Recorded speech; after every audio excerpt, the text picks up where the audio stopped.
Hi everyone, welcome to the sports breakdown once again.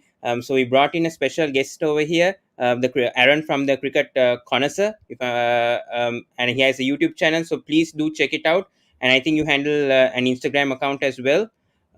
So great pleasure to have you on the show, Aaron. Yeah. Well, thank you very much for having me, Pawan. And what a discussion we've got ahead of us, haven't we? England versus Sri Yeah. Lanka.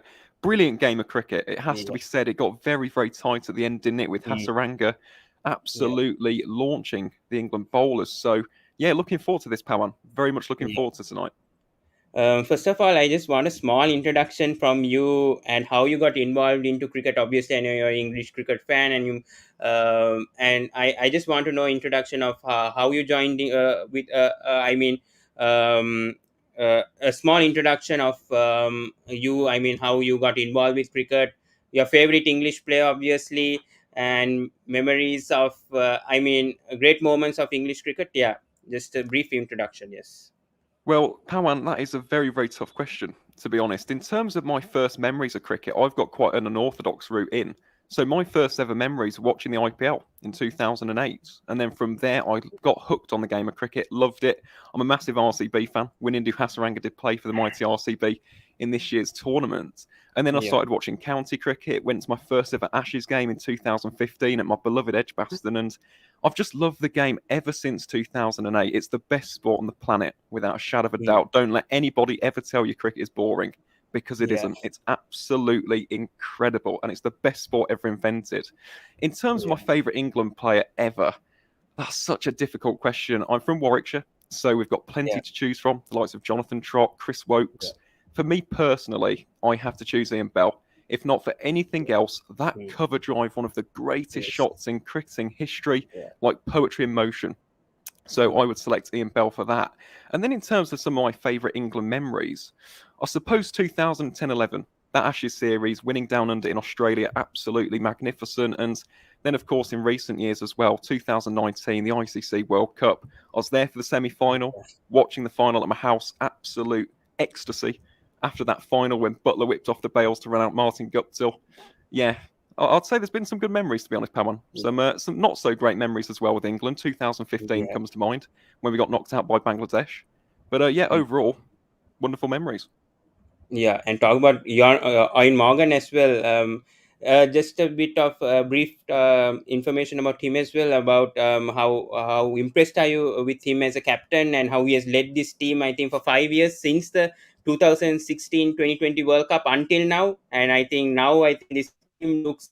After Pakistan, I think they're favorites to win this 2020 World Cup right now. 4 wins in a row. So thoughts on Ian Morgan's captaincy mainly, because he's brought this team a long way, and especially him winning that 2019 World Cup for England, their first ever World Cup for England.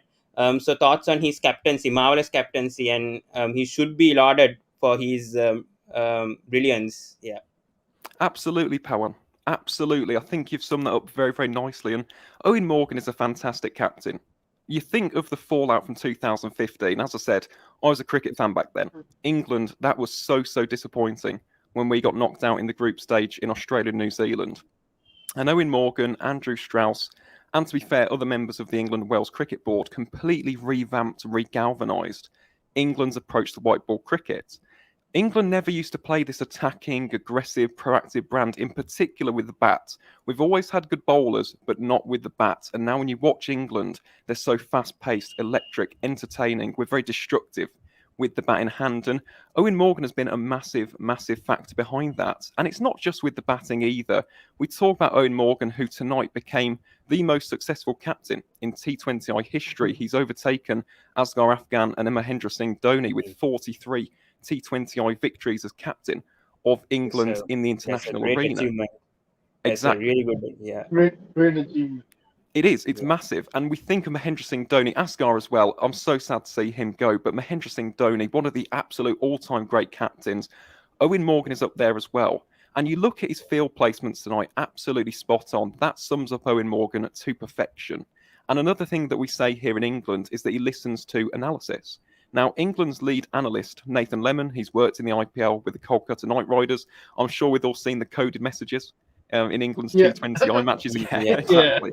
So Owen Morgan takes that on board and he utilises that to his advantage and sets up specific game plans. But the key thing with Owen Morgan, and a key thing as well for any budding young captains out there, you have to be dynamic. You have to be flexible. You have to change up your game plans. Look at tonight, for example. It's a perfect example. Tamar Mills gets injured in the 15th over. Morgan doesn't panic. He goes to Chris Wokes. He sees out the rest of the over, and then he formulates another game plan. So Owen Morgan, captain cool, a magnificent leader, and yeah, definitely one of England's greatest ever white ball cricketers. Yeah. Yeah. So now let's go ahead with the match. Now let's go. That was a great introduction by Aaron over there. Let's speak about the match right now. Talk about Jos Buttler's 100. Aaron and then Aaryan as well can give me thoughts. But Aaron, what a Yeah. magnificent 100 by Jos Buttler today. He was simply outstanding. I mean, I have no words to express about Butler's batting, especially batting first as well on that pitch in Sharjah, and to get 100, and taking those majority of the runs. I mean, 101 out of I think 160. The majority of the runs came from Jos Butler's innings. So, thoughts on his innings, Aaron, today? Unbelievable. That's how I would describe Jos Buttler's batting performance in Sharjah tonight. When you think of the way in which he started off quite slow, and rightfully so, because Winindu Hasaranga, we have to talk about him at some point, Pawan. Massive We have to fan we have to of talk about Winindu him. Hasaranga.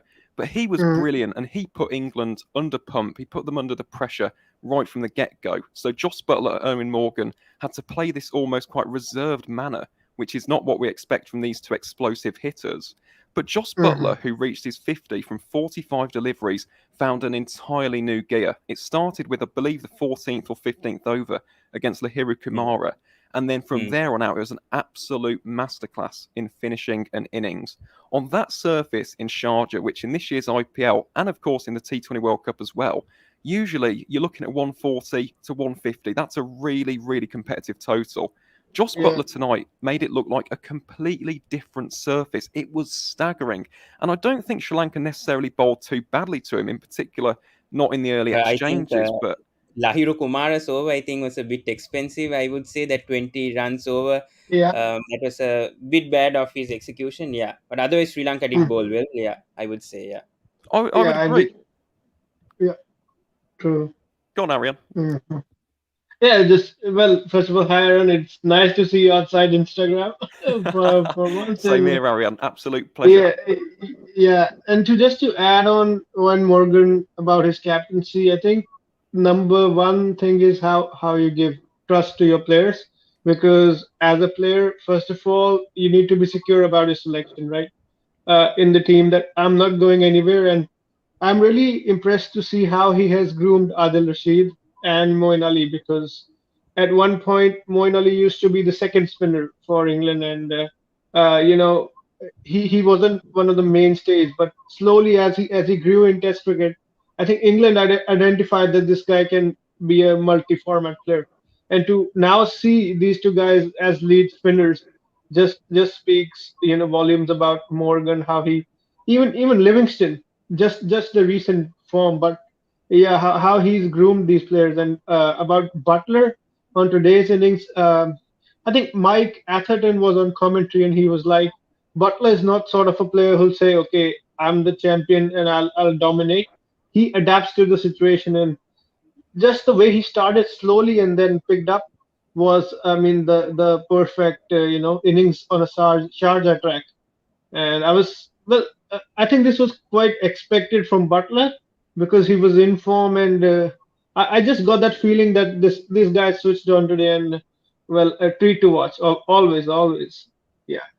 Yeah, absolutely. and that key partnership, I think, which Rohan also mentioned, 35 for 3 England, when Butler and Morgan. I think Morgan was in was in bad form before this match, and I don't know for what some reason Sri Lanka brings back players in form, because David Warner against for Australia in that match, he was brought in form by Sri Lanka once again, and same with Owen Morgan. He was struggling with the bat. Everyone was criticizing of his batting.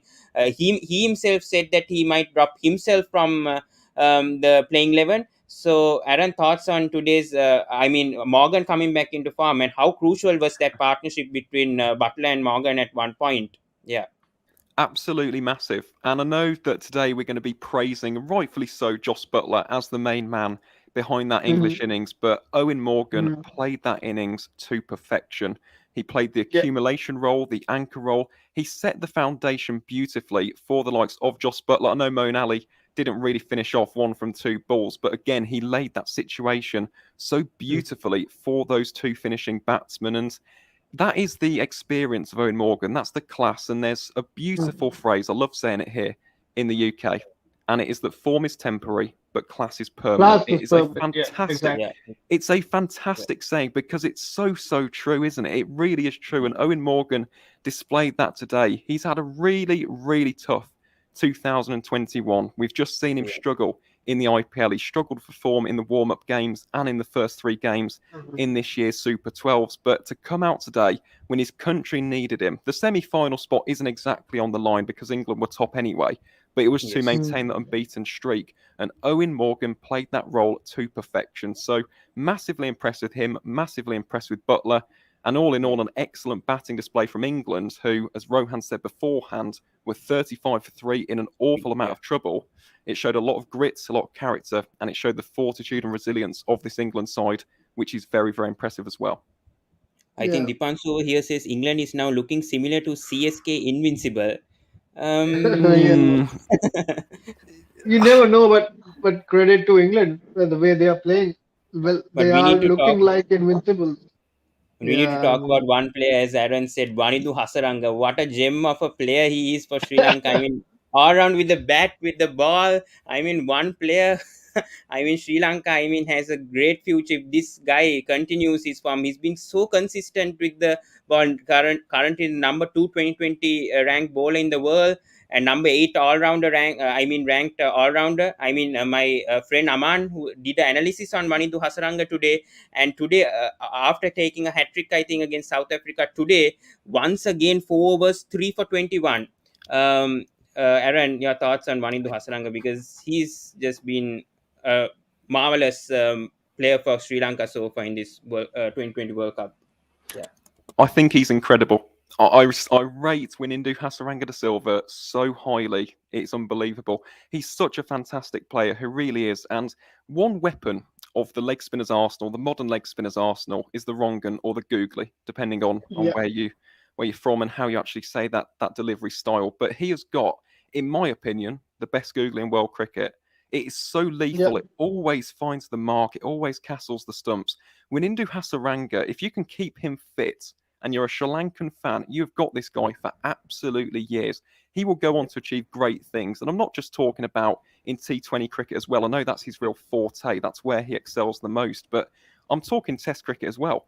I think he could bat a bit higher up the order, for example, because we saw it tonight, didn't we? He's a very, very gifted batsman, as well as being a tremendously talented leg spinner. The ceiling is so high for this guy. He's not that old. He's got plenty of years ahead of him to really hone that craft, continue to hone his batting skills as well.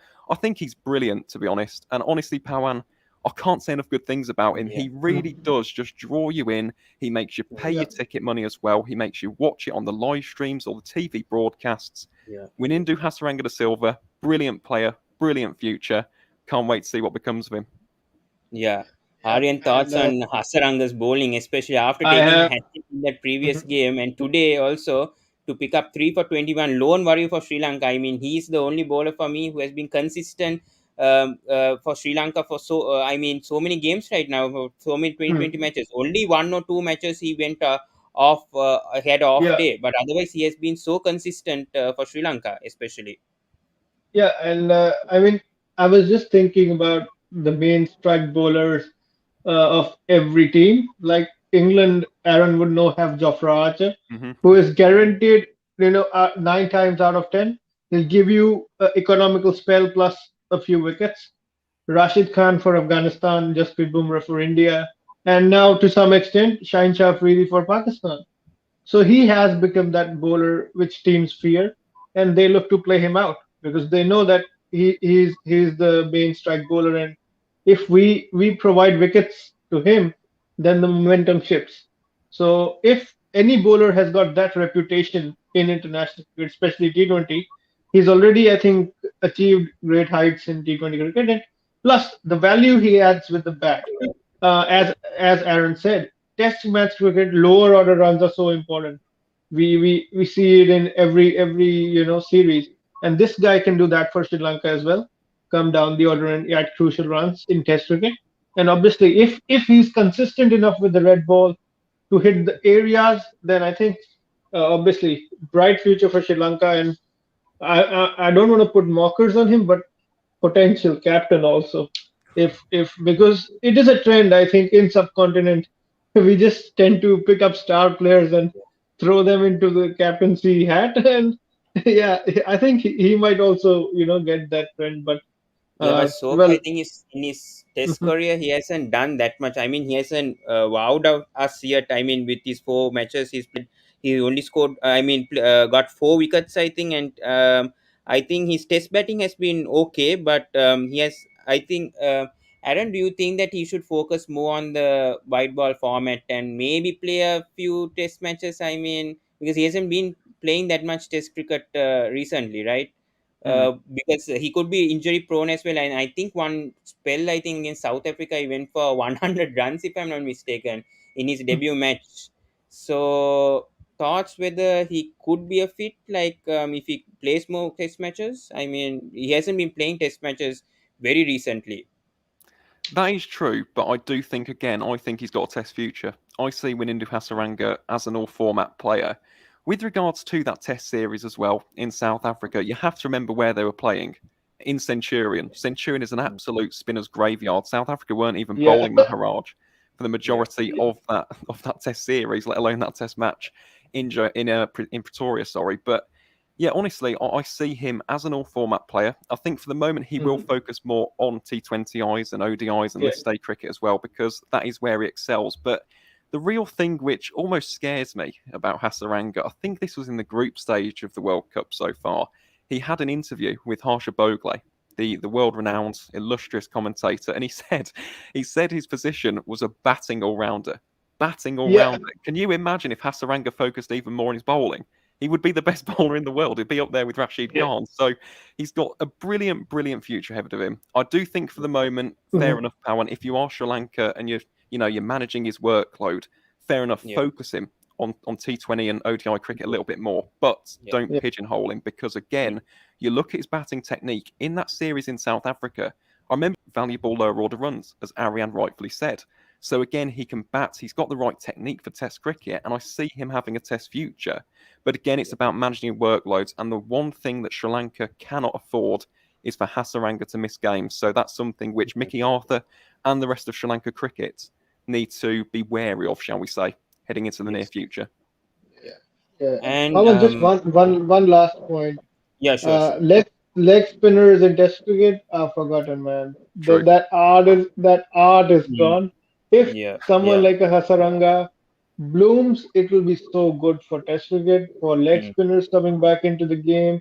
Yeah. Yuzvendra Chahal is there for India. There Mm. are many leg spinners who go unnoticed in the red Yes. ball format, and Mm. uh, Yeah. I don't know. Each country might have some gem.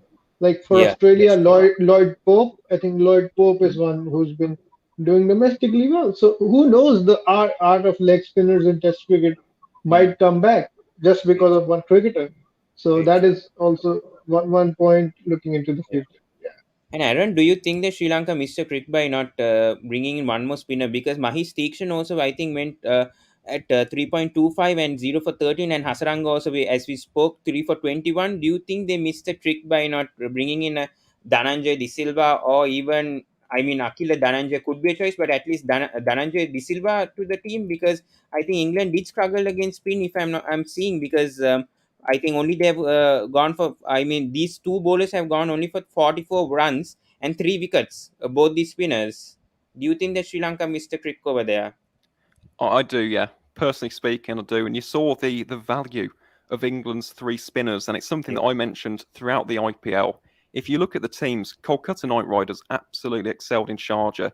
They always had 3 spin bowling options. Whether or not they were going to bowl the likes of Nitish Rana or not, but they had Varun Chakravarti, Sunil Narayan, and Shakib Al Hassan. They had up to 12 overs of spin, and on a slow turning, gripping surface in Sharjah, I definitely think Sri Lanka should have used an extra spin bowler, because you can see it right there on the screen. Look at the economy rates. Yeah. England knew that they could see out Hasaranga, they could see out Mahesh Theekshana as well, and then attack the seam, and that is exactly what England did. So, in hindsight, and hindsight is a wonderful thing. It's always 2020, but Yeah. I do think that Sri Lanka should have played an extra spinner, to be honest. Yeah, I agree. Aryan, are you a bit concerned about the Sri Lankan pace bowlers, especially struggling? I mean, Lahiru Kumara for the third night, I Mhm. mean, he conceded 20 plus runs. Do you think Yeah. Binura Fernando can be played versus West Indies now and give him a rest, since Sri Lanka obviously now out of the 2020 World Cup? See, Do you think it's time to uh, experiment a bit yeah, on this team? Yeah. uh, yeah, I got a question, and I think uh, fast bowlers, they are very exciting characters, first of all. And sometimes you just need to apply that small bit of brain and understand that you're bowling on a slowish wicket. And you need to pull all the tricks you got in the bag, the cutters, the slower ball bouncers, whatever you have, because that'll only benefit you in Sharjah. And Lahiru Kumara is a fiery character. We saw that in the Bangladesh game. And I think sometimes he just overdoes it. He tries to put pace on the ball, and well, ask David Miller. He really enjoyed it that other day, and so did the English batsman. So there has to be a mix of the quicker deliveries and the slower deliveries, where Yeah. you're not that predictable. And I think Nitish when you're Shiel bowling to says, yeah, sorry to interrupt. mm, Nitish Shiel says Lahiru Kumar is mhm. not fit for white ball format. I don't. I think I disagree with that. I think Yeah, me too. he just needs to be. I mean, his execution is a bit of a worry. I mean, one over he's consistent. He goes at around 3 runs per over, 4 runs, and the next over he goes around 20 runs over. So I mean, that's the way that Dashun Shanaka is playing the Lahiru Kumar is wrong at times. I think. Aaron, do you think about Lahiru Kumar? Is he a death ball especially? So should he finish his 4 overs before the 16th or 17th over? Because today I think in the 15th over he did go for 20 plus runs. So thoughts on Lahiru Kumar, especially from you? Yeah. Yeah, it's an interesting one. But again, it comes back to captaincy. And I suppose Dasin Shanaka as well does need to play a role in this. He needs a clear role. If you are going to play Kamara at the death, you do have to understand you're going to go for runs. It happens even to the best bowlers in the world. You have the odd off game, right? But Mm. Kamara needs to know his role absolutely spot on. In terms of is he fit for the white ball format? I think he is, but he's in the same vein as a Harris Ralph for Pakistan. Yeah, He's a bowler Yeah. who offers you a little bit more pace, but that means he's also susceptible to these 15, 20 run overs, and that does make it a little bit problematic. It means that the likes of Wanindu Hasaranga, the likes of Mahesh Theekshana, they have to pick up the pieces if he does go for a lot of runs. So, in my opinion, it is up to Shanaka and Kumara to find his best role in the team.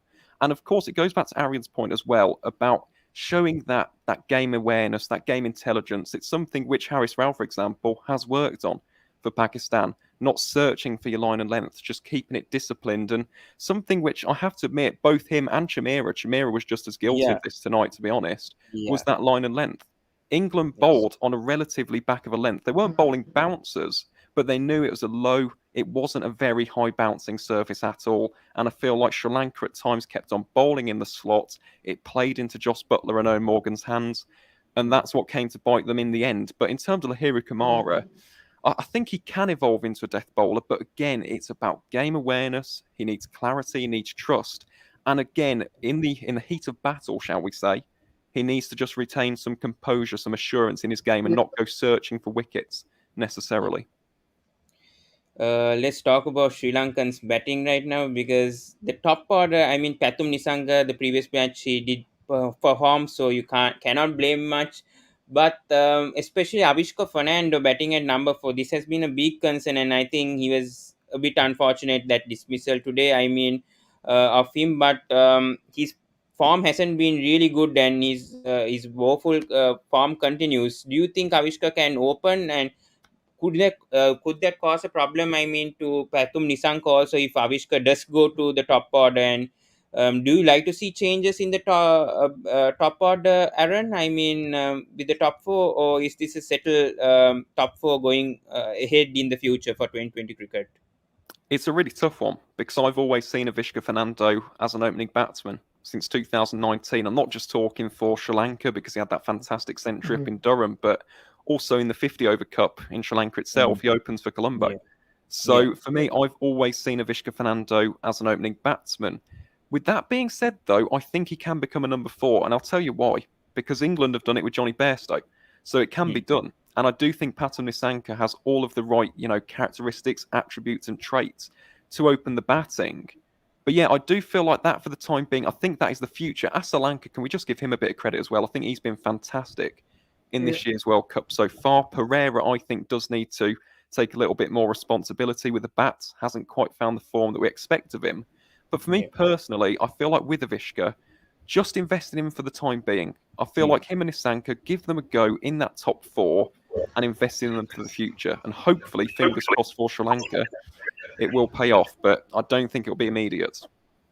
But do you think, like now talking about Johnny Bairstow and now talking about the Avishka also, do you think that they can adjust like very fast from an opener to a middle order batsman? Because usually it's the middle order batsman usually like, let's say like Jos Buttler, who has been a marvelous opener right now for England. He initially he played as a middle order batsman.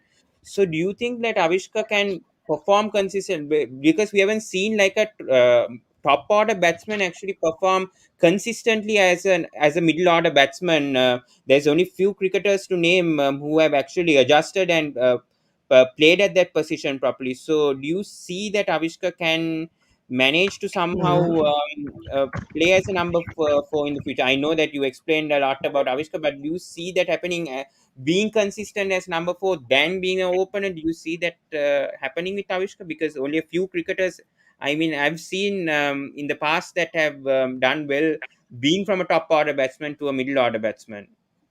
No, it's a good point. It is a good point. And the other thing which works against Avishka is the fact that he's young. That's the problem. And again, this isn't a direct comparison between Bairstow and Avishka Fernando. Of course not. Bairstow's a much more experienced player. But I'm just saying, if you can and you are willing to make that switch, a great example of this is Liam Livingstone. Liam Livingstone did this as well as a younger player. He used to be a middle order finisher. And now for Lancashire, he opens up the batting. It can be done in T20 cricket, but it's up to the individual. The fact is, you have to adapt your role. That is something in T20 cricket. You cannot just be one-dimensional as a batsman in this format of the game. So for me personally, I feel as though Avishka can, but it is going to take investment. It's going to take time for Sri Lanka. It's going to take time from him as well. He is only a young batsman, and it will be incredibly hard. And if it does come to the case of this isn't working, then revert back to type. Then he can try and open the batting, and he'll have to compete with the likes of Kusal Pereira and Pawan Nissanka for that top spot. But for me personally, for the time being, I want to see Avishka in that starting 11. First of all, I'd want to see him, try and adapt to that role. If he doesn't, if he is struggling, as I said, take it back to the top. But I do think it would be quite difficult, to be honest. But I would like to see him there. Aryan, do you agree with Aaron, or do you have a different viewpoint on Avishka Fernando? Yeah, I do agree. And talking about Sri Lankan cricket specifically, my mind goes back to 2011 World Cup. There was a player called Thilan Samaravira, number 5 for Sri Lanka, so settled. One reason was because your top 4 were settled. In this side, I'm looking like top 4. Well, Charat Asalanka used to bat like 4 or 5 when he started back in July, right? Now suddenly you put this guy up at 3. He's in top-notch form. So if you want to send a left-hander, maybe just send him to open. I'm just exploring a few options for Sri Lanka, which do make Avishka coming in so comfortable that he can play his game. Now, if you look at the starts that the openers have given, even number 3, they have been decent. Not great, but decent. And Avishka comes into the situation whenever he comes to bat, he needs to rebuild. He needs to just collect all the sort of the dirty work that the openers have done. And by that time, the overs fly by. So now he's like, oh my God, should I go for the shots or should I still accumulate? So I think the situations you send Avishka in really depend on how he plays, because he's someone who can't really hit from first ball. We saw that. He's a very technically sound batsman. He needs time. So find a place for this guy where he can build the innings and then carry on. So I Yeah. think number 4 is not that thing. Still, I would persist with him as an opener, and maybe try and rejig that top 3 and find the best place for him. Yeah, Yeah. that's my take And on it. Nitish Yeah. here also says, I think Sri Lanka search for one more wicket keeping option. I know Kusal Pereira dropped a third Yeah. catch, I think, in a row, and very concerning about Kusal Pereira's form also right now. I mean, I don't think, Aaron, do you think he has a future? I mean, right now he's 33, he just came from an injury, did okay. I mean, the Sri Lankan coaching staff say that he did okay in warm up games, but doesn't perform at the big stage. They left Minod Banuka, who was another wicket keeping option, out of the even the playing 15. I mean, not even in the reserves for the 2020 World Cup. Dinesh Chandimal, the most senior player, is not even considered in this playing 11 right now. So concerns right now about this opening pair, and especially do you have to go with a right hand left hand combination that Sri Lanka attempting right now with the with Pathum Nissanka and Kusal Pereira right now?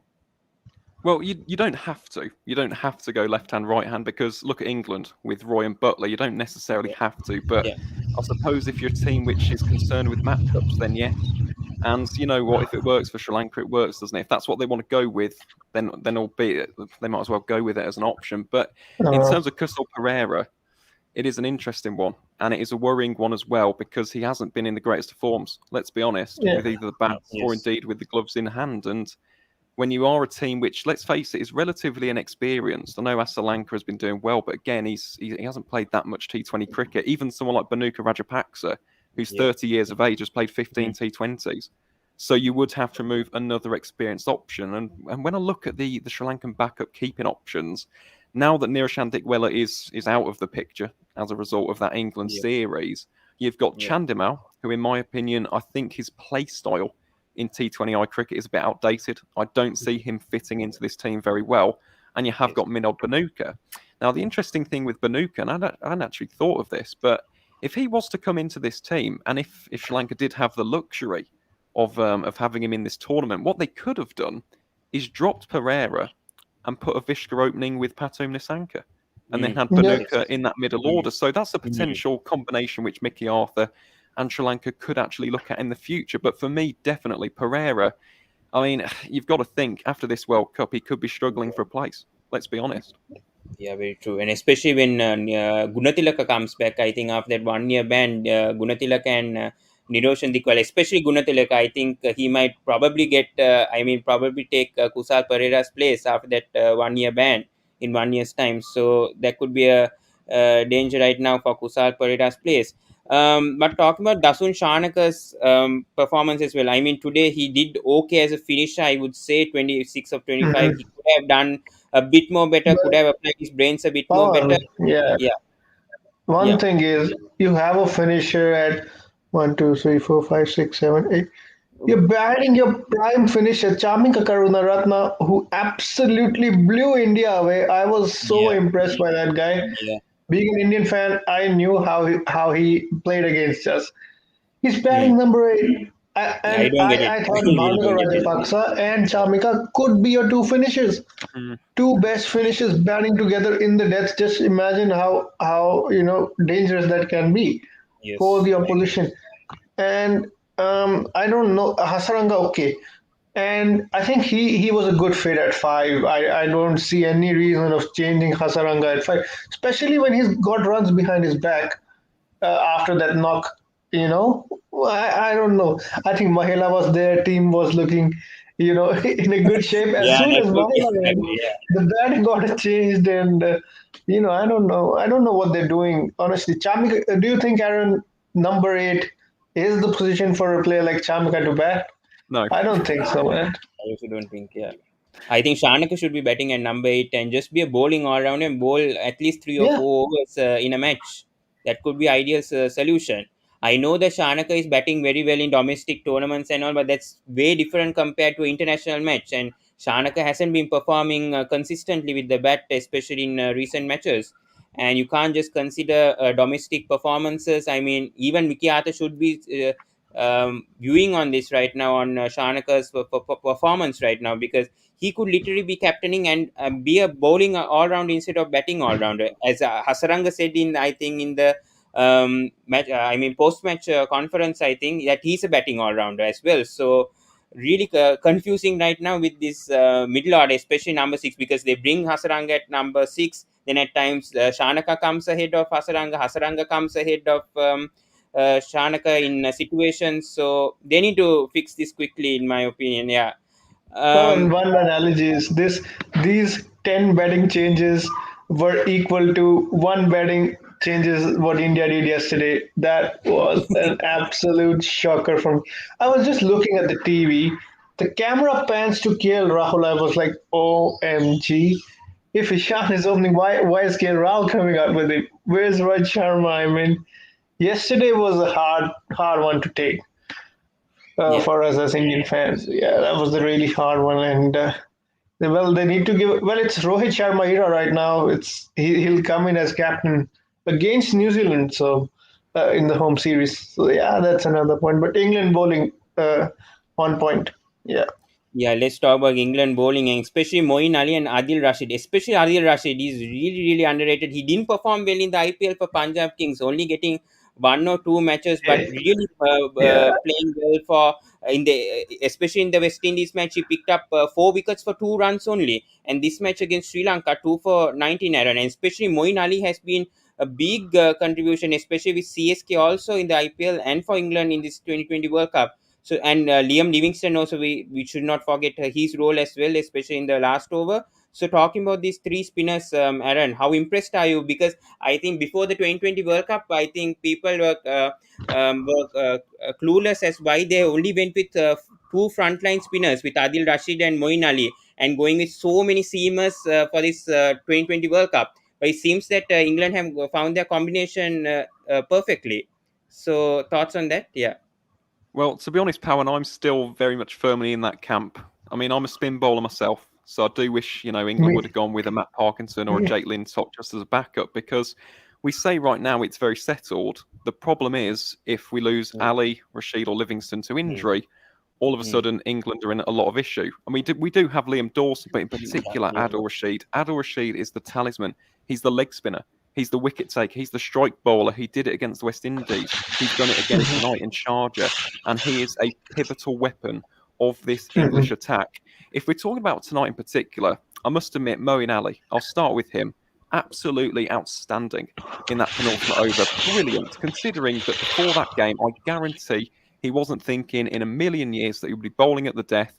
And he just kept on bowling it into the pitch, wasn't tempted to go into the slot, didn't allow the tail enders to get a lucky 6 or a lucky 4. I thought he was absolutely brilliant tonight. And if we're going to talk about Liam Livingston, we have to talk about the catch, don't we? To remove Wanindu What a Hasaranga. catch from Livingston, and in the boundary Jason, to get Roy, and Hasaranga Sam out. Yeah. Billings. Brilliant. It was absolutely outstanding. And again, tonight, he really, really did impress me. And again, Livy's been doing this now for Lanks. He's been doing it for a while. Last year, though, the only thing that I will say about Livy, I love him. I think he's a brilliant batsman, brilliant cricketer. I wouldn't bowl him for 4 overs every single game, because the odd occasion he does go for a lot of runs. And I think that's 2020. It was the T20 Blast semi-final at Edgbaston. And Lancashire were on top of this game, and then he came up against Dan Christian. And Dan Christian hit him for 26 he took him apart. over. Yeah, he did take him apart at that. Yeah. Exactly. Now, we haven't seen that in this year's World Cup, to be fair. I mean, Australia tried the other night to take the attack to Livingston, but he got an early breakthrough, and all of a sudden, the confidence went again. So I do worry about if England are, long-term thinking Livingston 4 overs a game at some point, in particular once we get to the semis. I think teams will begin to target him a bit more, and that will be a real test of his character in the bowling department.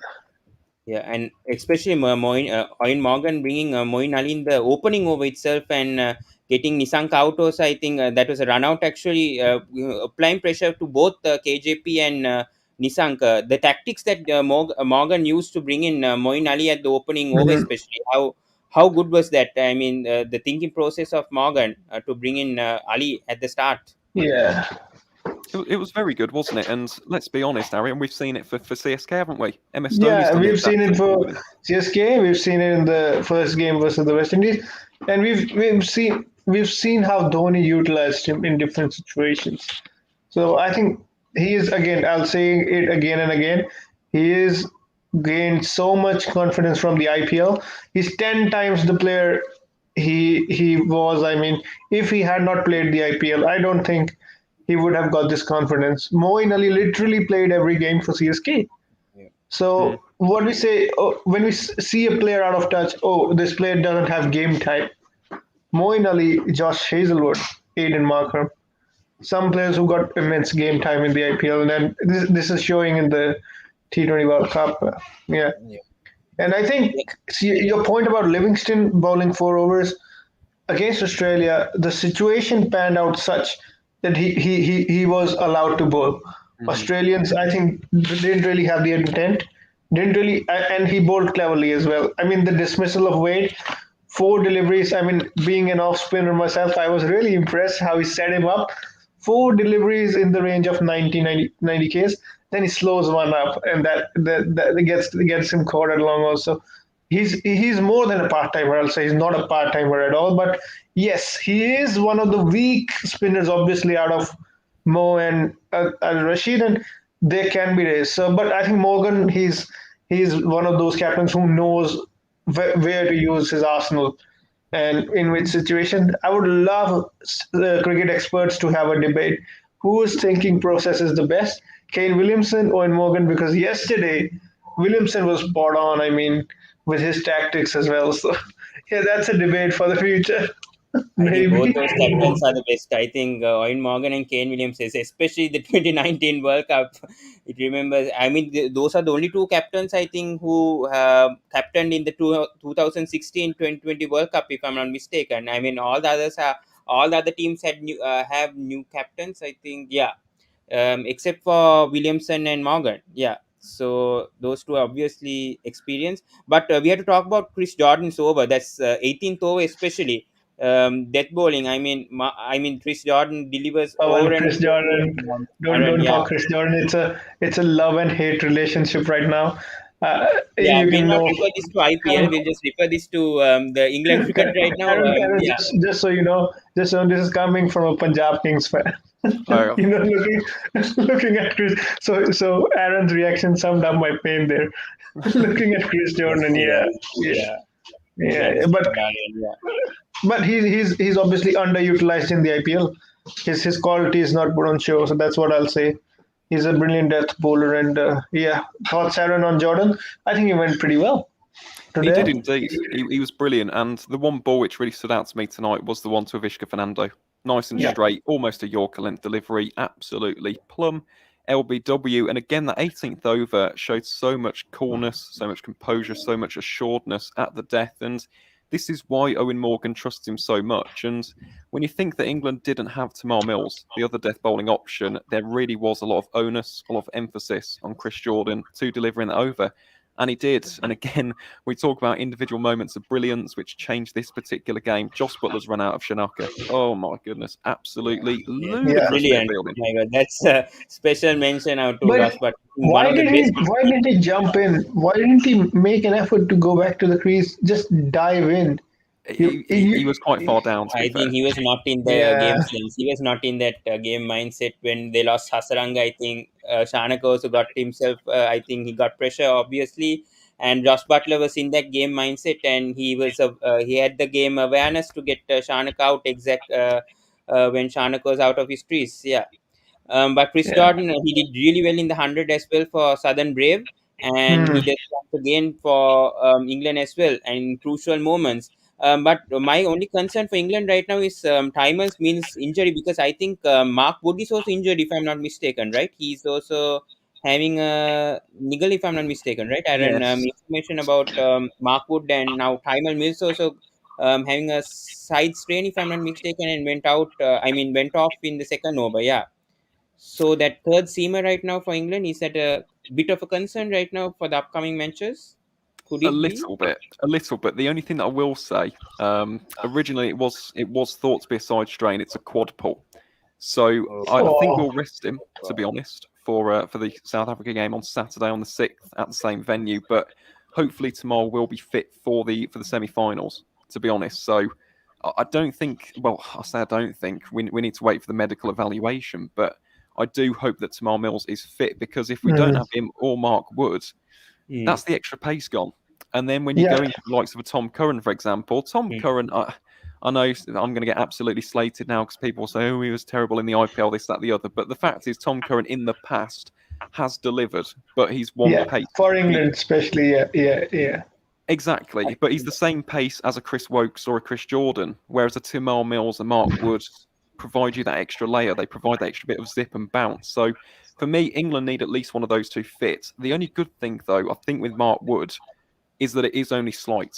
I think that if we are needing that extra pace bowler on Saturday, I think he should be fit, according to the England camp. So hopefully Tamal's all right. Hopefully Mark Wood can play on Saturday.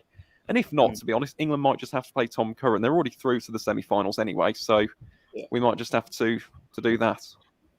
I just wanted to take Rohan's question over here. He said Sri Lanka had all advantage today. Toss, Dew and Mills injury. This loss will hurt more.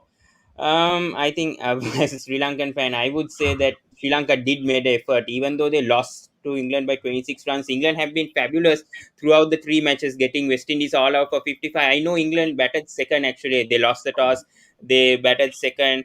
But Sri Lanka did put a effort. Aaron, do you agree? I mean, did Sri Lanka at least somehow put an effort and somehow came close to this match and giving some fight towards England? If that Vanidu Hasaranga's partnership and Shanaka's partnership went along, and if Hasaranga didn't play that shot, Sri Lanka may have had a chance to snatch a victory. So, thoughts whether Sri Lanka did put an effort today against England? I think it was a respectable effort. I think that's how I would describe it personally, because this was a game of fine margins. Let's be honest. You mentioned there about that record-breaking six-wicket partnership between Hasaranga and Shanaka. If that catch wasn't taken on the boundary between Roy and Billings, history could have played out completely differently. So I do think that they do deserve some credit. But in terms of the two sides, there is a golfing class at the moment. And I'm going to be honest, it is quite sad to see. Because when you think of that great Sri Lankan team of the late 2000s and the 2010s, they were dominant with the likes of Dilshan, Malinga, the likes of Jayawardene, Sangakkara, Samar Guera as well, mentioned him beforehand. Upal Taranga, a ridiculously underrated cricketer in my opinion. So they've had some fantastic cricketers in the past, but for me personally, I think that 2006 series might hurt you a lot. That 5-0 whitewash, I think the ODI series, Taranga and Sanat Jayasuriya. That 2006 series was such a memorable. I know it's ODI cricket, but that was such a good memory for Sri Lankan cricket. One of the best. Yeah. Continue to your point, Aaron. Yeah. But you see that they were a fantastic team, and I suppose we're holding this current crop to their standards, which can be a little bit, unfair. Maybe. Yeah. Aaryan, I'd agree with that, because it's one of the greatest ever Sri Lankan teams, and that's quite tough considering the team of the late 90s as well. Yeah. But, no, with regards to the Sri Lanka team, they did put up a better fight compared to the summer this year. Against England in Cardiff, they just rolled over. It was such a one-sided series against England in 2021. But I will say this about Sri Lankan cricket. If we are to see them get into that next level, I think the domestic cricket in particular needs a whole new revamp. I've been mentioning this for years. I've been mentioning this since about 2018, 2019. Yeah, there are too many teams. By 2023, they are going to reduce it to 15 teams, but I don't trust on the current administration of Sri Lanka right now because of COVID and everything that's happening right now. I think Sri Lanka cricket is in depth also right now, if I'm not mistaken. I do not trust. I hope that they reduce the teams. There's a plan. That Aravinda De Silva is looking at, former legend, obviously, in Sri Lanka cricket, responsible for this domestic cricket now. I mean, he's the head of administration. So hopefully they can reduce the teams, because we saw with Pakistan cricket as well, with Imran Khan taking control and reducing the domestic teams to 4, if I'm not mistaken. They had a large number of teams and they suddenly reduced it to 4, and that improved Pakistan cricket all of a sudden. And they had the National 2020 Cup, if I'm not mistaken, recently. So I think Sri Lanka cricket also should go to the same approaches as Pakistan cricket. Take an example from other cricket nations. And, Yeah, Aryan. But Yeah. if we go to the bold reality, for me, looking at different formats, the teams have been really divided into formats, like Australia, England, India, and New Zealand to some extent at home. These are the four giants of Test cricket, which was not the case, say 2010, 2011. Even if I'm watching an India Sri Lanka game, be it any format, I will have my eyes on the game, and I will know that Sri Lanka can easily. I mean, there's a possibility that Sri Lanka will beat us. Right now, I mean, there's a polarization of cricket. Four teams are here, four teams are there. This is not. This was not something, I was expecting in these years. Sorry, my bad. I think Aaron is getting my point. Like these nations, South Africa, West Indies, Sri Lanka. I think these have had issues with the cricket boards, and I think that is one big factor why these teams, haven't been able to go to the level that they could have with the amount of talent in their respective countries. So I think this is gonna stay this way because the control of the board, I mean, is with the four giants, and well, we hope the situation changes. I mean, that's the only thing I can say. With the Rohan board here also reality, says, yeah, sorry to all the interrupt, formats. Aryan. Yeah, Rohan here says some Sri Lanka players need county exposure to get better, at least 8 tours to Sena countries. I think right now Sri Lanka eight. I think Pakistan A team came to Sri Lanka A team, and they're having a series. Yeah, I think they need to have overseas tours very soon. I think because of COVID mainly. Last year they didn't have a single A tour or a single under 19 tour didn't take place last year. So big concern right now for Sri Lanka cricket. But England, meanwhile, are having all positives. And let's go through that only fixture remaining. I think for England, they have South Africa, I think, on the 6th, if I'm not mistaken, right, Hmm. Aaron? Yep. In Abu Dhabi. Yeah. Let's just go through But England's. Aaron, I have one question to you. Go on. Forget about England. Just Yep. let's see with the big picture of the group. South Yeah, let's go Africa through. taking on England. This game becomes massive for South Africa. Hmm. So massive if they want to qualify. And one team that will leave their, food, drinks, everything, sit on the couch, that's Australia. They'll be having their eyes glued to that game and hoping that England, beat South Africa. And tomorrow, if Bangladesh beat South Africa, they'll do a huge favor, man. To West Indies, to Sri Lanka, to everyone. This is the beauty of the World Cup. But I think one key player is missing, Shakib Al Hassan. He's a very key player. He's out of the 2020 World Cup with a quad hamstring injury. I think he's out of the tournament. So, Aaron, how big of a blow is Shakib? I mean, to Bangladesh. I mean, without Shakib, do you think this Bangladesh team has a chance against South Africa in the first place before contesting? I mean, It's a tough one because I like Bangladesh. I really do. I like the likes of Yeah. Mushfiqur Rahim, Mamadullah. I think is a decent captain as well for the Tigers, but you've lost your talisman. And Shakib really has been in outstanding form for this year's tournament. So it is a big blow. And I'll never say, in T20 cricket in particular, because it's such an unpredictable and chaotic format, I'll never say that Bangladesh don't have a chance. But if they are to beat Yeah. South Africa tomorrow, they need to really take the attack to them. Against England in particular, they were so tentative, very cautious. It wasn't the Bangladesh side that we saw in 2019, for example, which would take the attack to an England, they'd take the attack to a South Africa or a New Zealand at the Oval. So for me personally, with Shakib now gone, maybe it's just me, with some fanciful thinking, but you never know. It could galvanise the team. They could go out tomorrow, say we've got nothing Yeah. left to lose, let's cause an upset. Yeah, true. And I don't know. I mean, Tamim Iqbal, he was such a big name that everyone was looking forward to. Suddenly, I got that news that he's he's not. playing the test He's series. made He's playing himself. the test series coming He's up. made himself unavailable, and I was like, if you're talking about talisman, Aaron, he is one of those, along with Shakib Al Hasan, 100%. for so many years, up at the top. He's someone who takes the attack to the opposition. Which Bangladeshi player you saw skipping down to fast bowlers? He was the first one I saw skip down to bowlers bowling 150, smashing them all around. And I like the young crop of the Bangla Tigers. Nasum Ahmed, he's impressed me a lot in the home series. Then you got Shariful Islam, who's done well in the recent games. Taskin Ahmed, he's a very strong lad, and he's come back. So they've got the resources. It's just putting the performance together. And if it is to be their day, they can beat any side.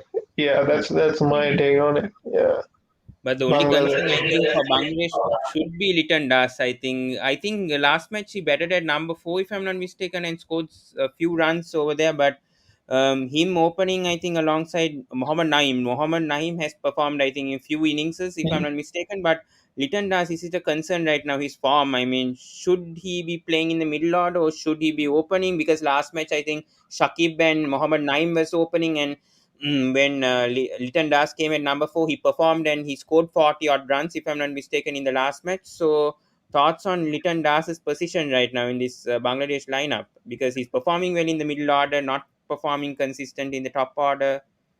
So, yeah. That's the problem now, isn't it, for Bangladesh? Because you haven't got Shakib Al Hassan. I Yeah. honestly don't know what they're going to go with. If you are going to keep Liton Das in that number 4 spot, this is the other thing as well. You haven't got Tamim. As Aaryan, you've rightfully said, he could slot in perfectly at the top of the order alongside Mohamed Naeem. They don't have the likes of a Najmal Hossain Shanto or Parvez either, Parvez Roy. So I don't know what they're going to go with, to be honest. It is Bangladesh. They're in a very, very tricky situation right now in terms of selection. As we were Unless they go saying, Sumya Saka. They could go Sumya Saka. yeah, he's open. Yes. He's open, right? Yeah. Yeah, he has opened before for Bangladesh. Yeah, he's a good solution. Yeah, for Bangladesh right now. Yeah, but he also hasn't been consistent. Also, that's the But main issue as Pawan, well. the only reason he was picked in the first place was because he gives you a bit of medium pace bowling as well. So we need to factor in that as well because he has bowled in Bangladesh and I've seen him bowling a couple of overs every game and you might need that. And that is my disappointment with India. Where is your sixth bowler? Every team is walking around with six bowling options and that's a sad part, and leg spinners have been so successful in this tournament. What would Yuzvendra Chahal be thinking sitting at home? That was a howler, as as they say in Australia. That's a howler. That's not picking him, you know. Yeah, I'll Maybe shock Akshar Patel could have been in that squad. Maybe he could have played at number 6 and had that extra spinning option also because he can bat a bit as well, right? Who? Akshar Who? Patel. Akshar Patel. Yes, he could have been, but yeah, it is what it is. And my only disappointment is you picked Rahul Chahar. Okay, he is done enough to deserve his place. But if you picked over one of the bowlers who was a guarantee in the playing 11, there was no way if Chahal was playing, he was not going to be selected. At least play him. That's the least you can do as the Indian team management. You don't You know play what? him, and then on the top of it, you justify his selection. That's Rohan, hard to understand.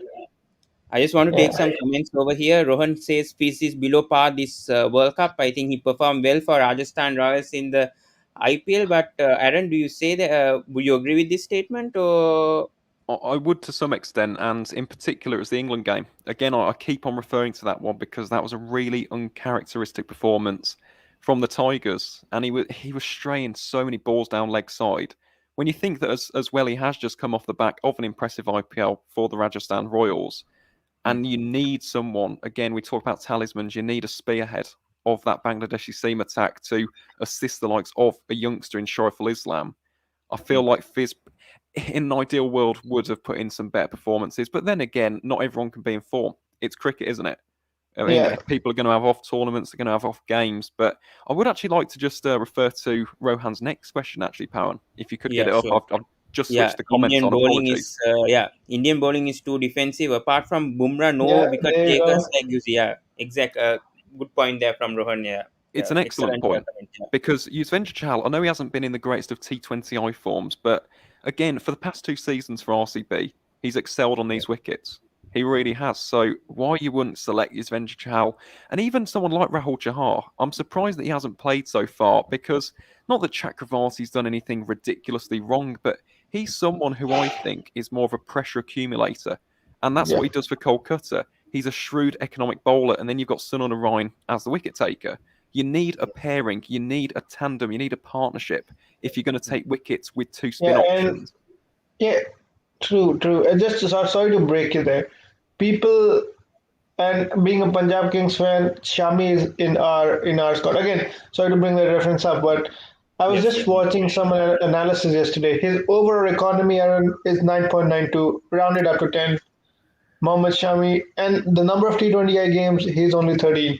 The last game he played, it was only his 13th game. So those are some stats that show you that Mohammad Shami is not a 100% T20 pick. So these are the few numbers India can look at, and I don't know what wrong Harshal Patel did. I mean, Hmm. I can guarantee you on paper that if the IPL was played on its original time, and if this T20 World Cup was played on its original time, and Harshal Patel ended up with a purple cap, he would have you would have seen him in the playing 11.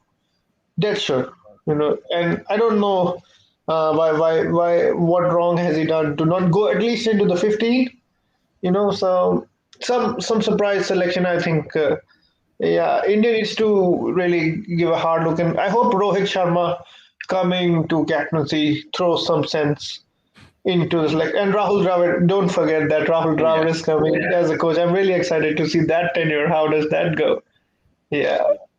Rohan here says need to look at other options in for 2020s Archie, Harshal and Bisnoy. I think all three might be playing for that upcoming series against New Zealand, 2020 in ODI, and they're going to rest some senior players. So good time I think to experiment these players, and could be Rahul Dravid's first series as coach, new coach of Indian team. So hope for the best for this Indian team. I think they definitely these youngsters will definitely excel. I think they have a chance against New Zealand because New Zealand, I don't know how far they're going to go in this 2020 World Cup. Hope they go to the finals. But yeah, Aaron, is there a future, I think, with this?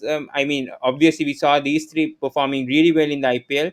Do you think they'll straight away come to the playing 11 after 2023 World Cup, perhaps, for India? Yeah.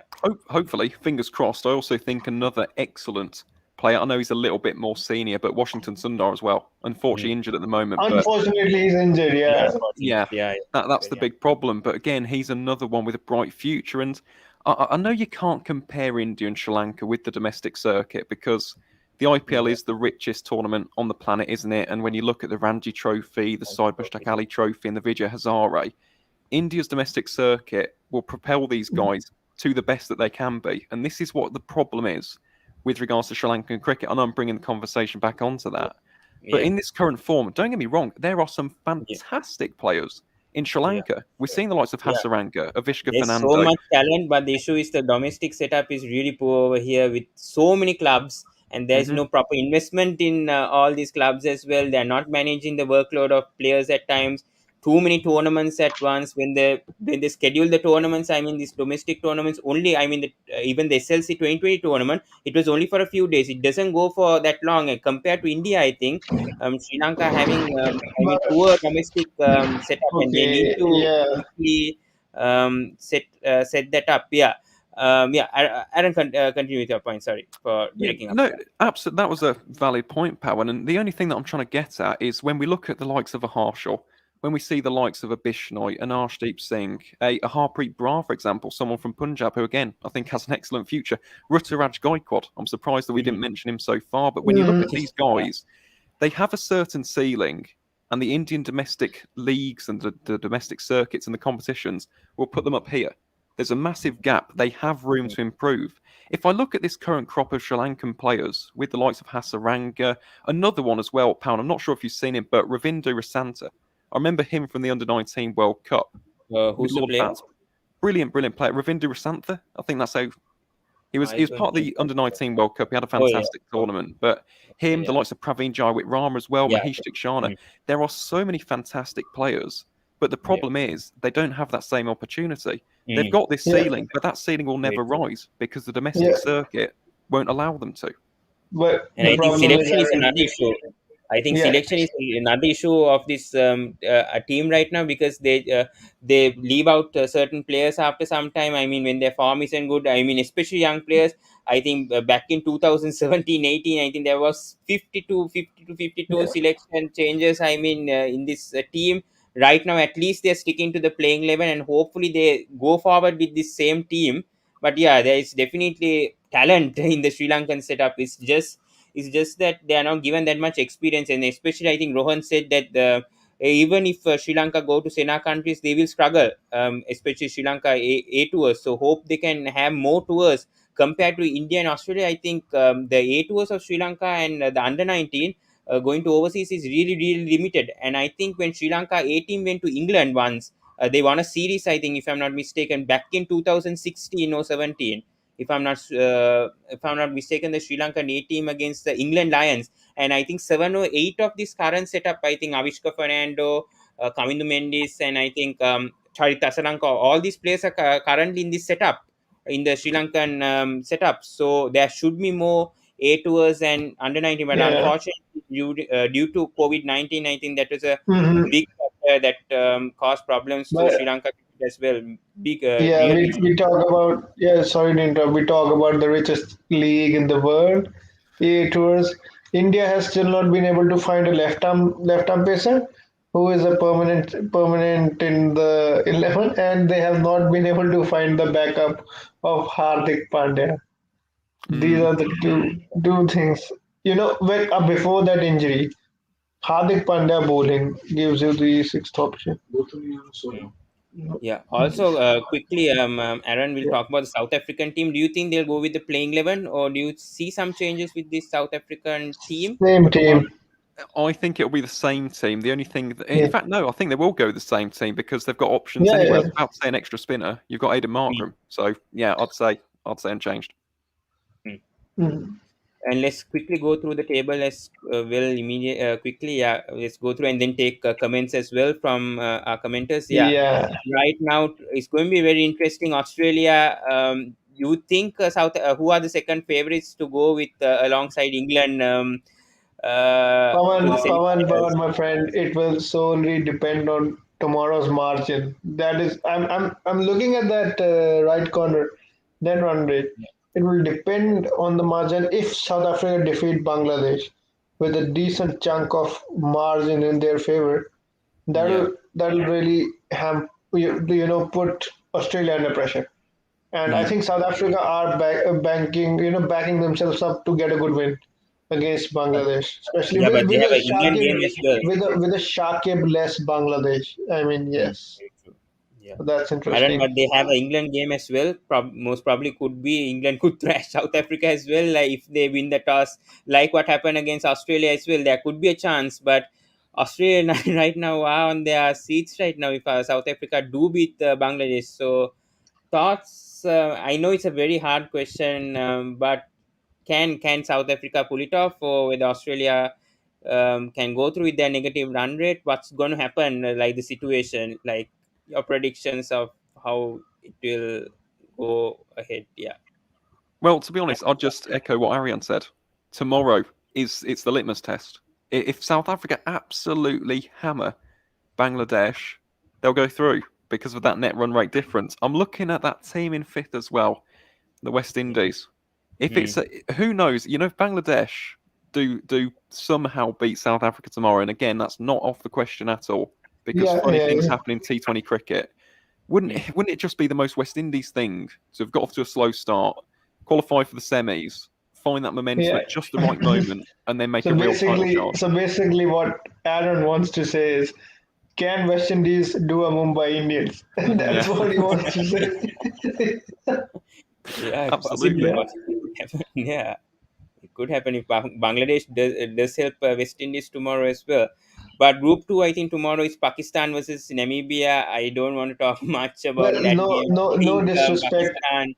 no disrespect to both the teams.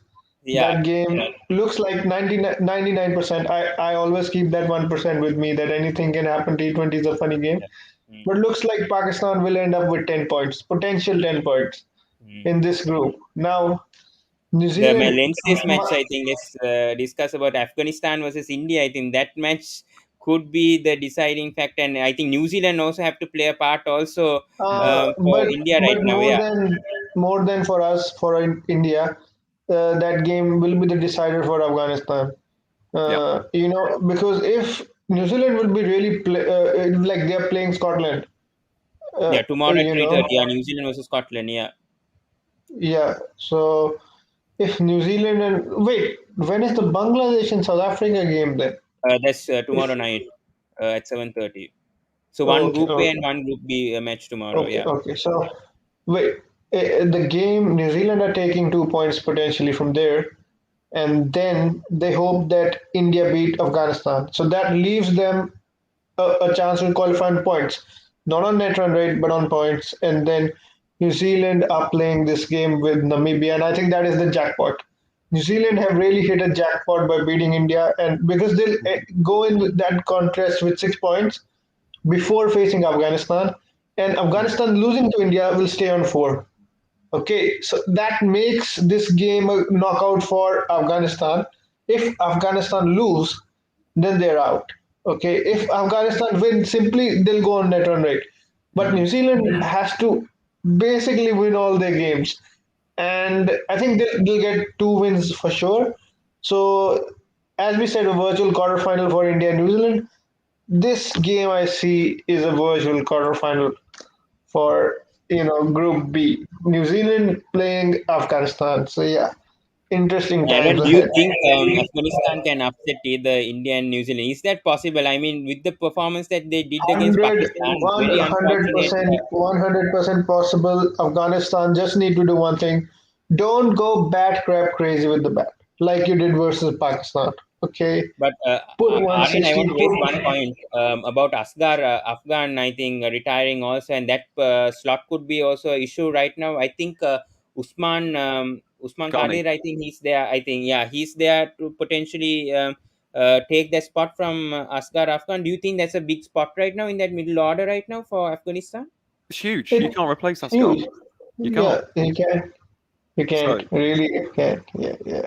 no. Yeah, So but that I is think definitely going to play a role. Afghanistan's strength lies at the top. Hmm. How good a start Shahzad and Zazai provide Afghanistan, that really decides what kind of a score they'll get to.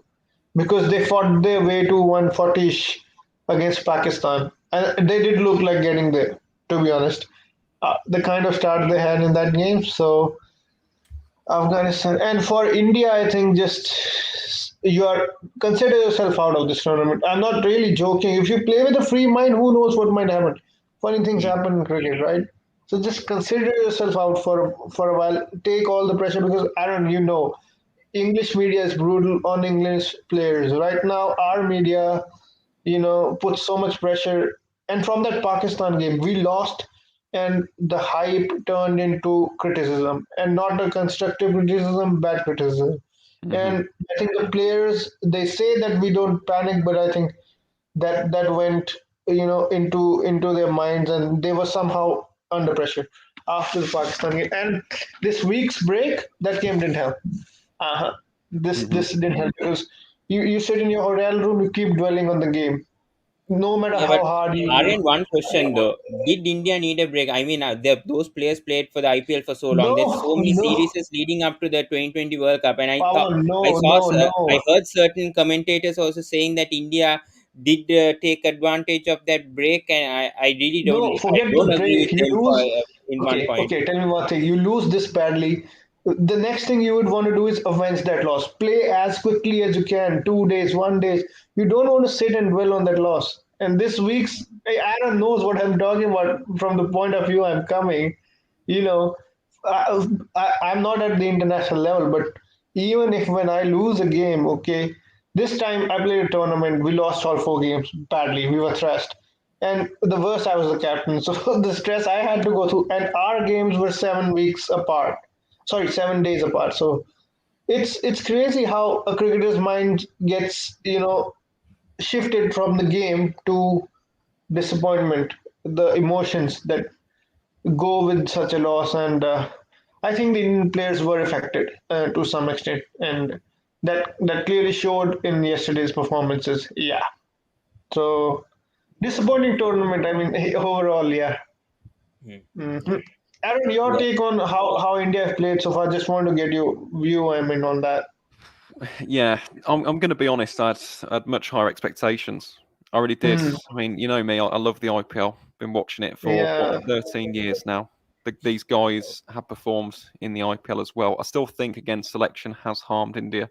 I feel like Yeah. lack of intent as well. That's also harmed Yeah. India. And to be honest, Aaryan, your point there actually, I don't think it's an excuse necessarily, but I understand your Yeah. point. If they would have won that game, it's something completely different. But when you've Hmm. lost to Pakistan for the first time in an ICC T20 World Cup, for the first time in tournament history, and you've got all of that outside noise, you know how many people are going to be absolutely devastated by that loss, so disappointed because there was all of this hype, number 2 ranked side in the world, they're the hosts, they've just had the IPL, and all of that came crashing down in spectacular fashion in that first game in Dubai. And when you are in a hotel room, let's not forget this isn't a normal tournament where you're allowed to go out and explore this wonderful country in the UAE. You're stuck in a hotel room. You're stuck within 4 walls. You're there with your teammate, with your coaches, your analysts, all of these people who are feeling the exact same way. And that's something which we can't really, say we've got any experience of, but I imagine it's incredibly difficult. And let's just say another thing with this Indian team as well. I'm not sure the 7-day break was actually enough. I think these guys have played a lot of cricket back to back to back Yeah. to back to back. They've just come off the back of an IPL, before that an England tour. You have to think of players' well-being, in particular with COVID cricket, because of the biosecure This is bubble. something Bumrah also mentioned yesterday pretty clearly in his press conference. Yeah. No, it's a valid point, and it's something which the ECB did. And let's not forget, a lot of people, when England did that and they said they were going to rest cricketers, were not happy. Now look what's happening. They're well fresh, they're refreshed, they're relaxed. They're going out there because they've no longer got that pressure. Whereas where you are an Indian cricketer, you've got the expectations of millions of people. Millions. Oh, No other just country can even compare to the pressure that you're under. And you've got this every single month in alien every conditions. single game. Yeah. It's they need a break. Yeah, they need a break, and as analysts, we can just sit here and point out what went wrong. But this is outside cricket. These are the factors we need to take into consideration, and they're not robots; they're humans, and that's why I say my frustration is only for a night, for the night that the event has occurred.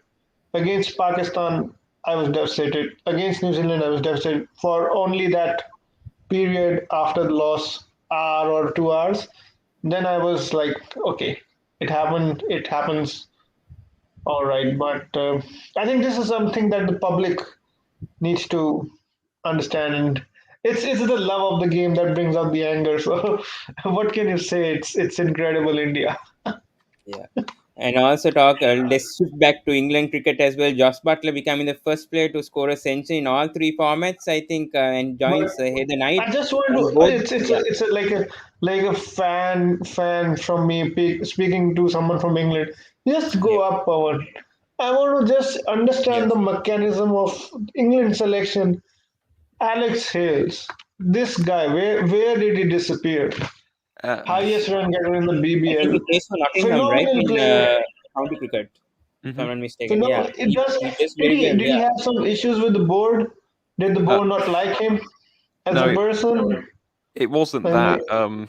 On the eve, sorry, of the 2019 World Cup, he was selected in the squad and basically got banned on the eve for taking an illegal substance, which wasn't the yeah, first time that he'd done that. He got banned, and the relationship now between Owen Morgan, the ECB, and Alex Hales just hasn't, repaired since. So that's why Hales is no longer part of it. But then again, isn't it a testament to the strength and depth of English cricket right now? We've got the likes of Liam Livingstone, yes. James Vince, Phil Salts, Moeen Ali can open the batting, Sam Curran's open the batting for CSK.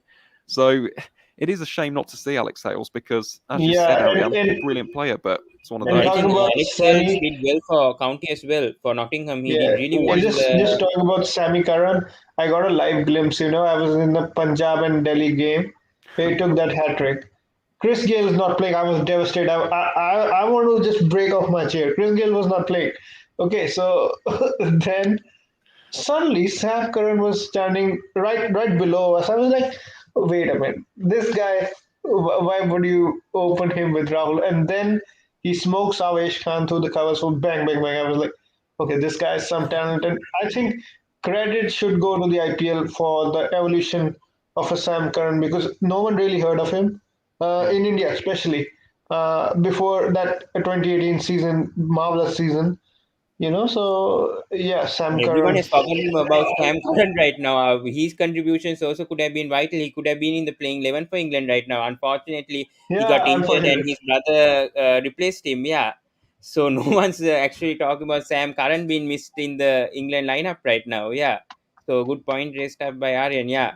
Aaron, yeah, about Sam Curran as well. I think he may have played for the playing 11, right, for England if he was fit. Yeah, Well, it shows the depth of England's squad right now in the 2020 World Cup. exactly. And let's be honest, there's another couple of names, aren't there? A certain Benjamin Stokes. He's not there in Yeah, this Ben year's World Stokes, Cup. no Jofra Jofra Archer is Archer, not there, Joffre. man. no.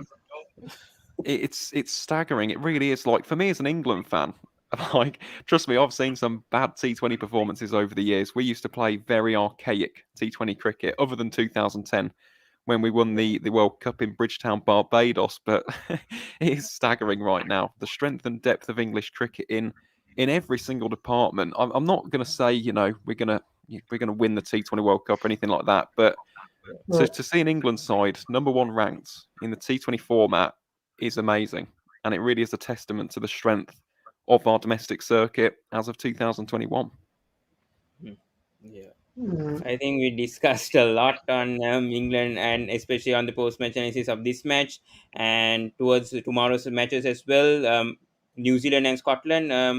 I think that match also. You both must be agreeing with New Zealand, right, for tomorrow. I mean Yeah, tomorrow's match. yeah. I mean, Scotland, the way they qualified, they really impressed me. They've got some brilliant talent. Safian Sharif, Josh Davy, the most experienced guy with the Yeah. ball. Even Kyle Cook. Reeves, if I'm not mistaken, Reeves was Mm. very useful in that match against And Bangladesh. One of the match. Mark Watt is a good spinner. Richie Even Barrington, Richie Berrington. Richie Barrington. Yeah, I'll wicket. just say right now on record, he's one of the best players of spin in that lineup. The way I've seen his technique, the way I picked a few cues, how he uses his feet to spin, which is obviously the key to playing spin in any condition, especially subcontinent. So I like this shape of the Scottish side, and And yeah, yeah. and Aaron, I think you talk a lot about Scottish cricket right now. What happened in that match against Namibia? I think I didn't expect that from Scotland, right, to lose to Namibia like in that sort of fashion. Because after topping the table in Group B in the qualifiers, to lose to Namibia. Thoughts on that? On Scotland struggling so far in the main stage, could have at least won one game. Yeah, yeah, right. Yeah. Well, they hope they would have, but a certain Ruben Trumpelman had other ideas, didn't he? That was an absolutely lethal opening barrage, I'll call it, or a salvo of new ball bowling from Namibia's 23-year-old seam bowling sensation. And yeah, I think they will be disappointed, but you know what? At the end of the day, this is Scotland's first ever venture into the Super 12s. They've never reached past the group Yeah. stage Yeah. of the T20 World Cup. So yeah, they'll be disappointed, but they lost to the better team on the night. David Visa, Erasmus, JJ Smith finishing off in fantastic fashion with a lovely six as well over mid wicket. So yeah, they'll be a little bit disappointed, but then again, these boys are history makers. There's been a fantastic reception in Scotland as well. As I said, here in Britain, there's been such a fantastic reception for these Scottish boys. They've got all the support back home up north. So yeah, although it's disappointing, still deserve to be immensely proud, and hopefully this will be a catalyst for Scottish cricket to keep on Yeah. improving in the future. Yeah. I just want to take now the comments that the comments. I mean the account. I mean people have been asking. Dipanshu he asked Aaron, what are the reasons England lost Test series against India? Aaron, is it India were better side, so England cricket in red ball is on down? It's not making that much sense, but Aaron, if you can answer, yeah. I get what Dipanshu is getting at there. I think India play the better cricket. It's Test match cricket, so I'm not going to come here with a load of excuses. When you say England cricket in red ball is on the down, again, we've never really been, the tip top, have we, in Test cricket, other than 2010 to 2012. So I don't think it's a case of English cricket being on the down. If anything, English cricket are just in a little bit of a different position. India are very much the finished product, as are New Zealand. I think when it comes to global Test cricket right now, it's those two and the rest. Australia and England are desperately trying to catch up, but I don't think they're the finished product just yet. And in that series, I mean, technically, England haven't lost because the fifth test has been rearranged. for next year, next July, at my home ground of Edgbaston, so I'll be there for that. So who knows? We could tie up the series. It could be 2-2. We have a decent record at the spiritual home of English cricket here in the Midlands, so we might be able to tie it up. Who knows? With Ben Stokes and Jofra Archer coming back into the team, but in terms of that 2-1 deficit so far, India played the better cricket. Absolutely, no qualms, no Yeah, excuses or anything like that. yeah, good. And one point just regarding we say specialist players. Aaron, do you agree that India needs specialist players for different formats? Like if I Like see Pujara. yeah, like Pujara and Kohli, Rahul, Rohit. These are 7 to 8 players, including Jadeja, Shami, who are playing all the formats, and that does take a toll on the players.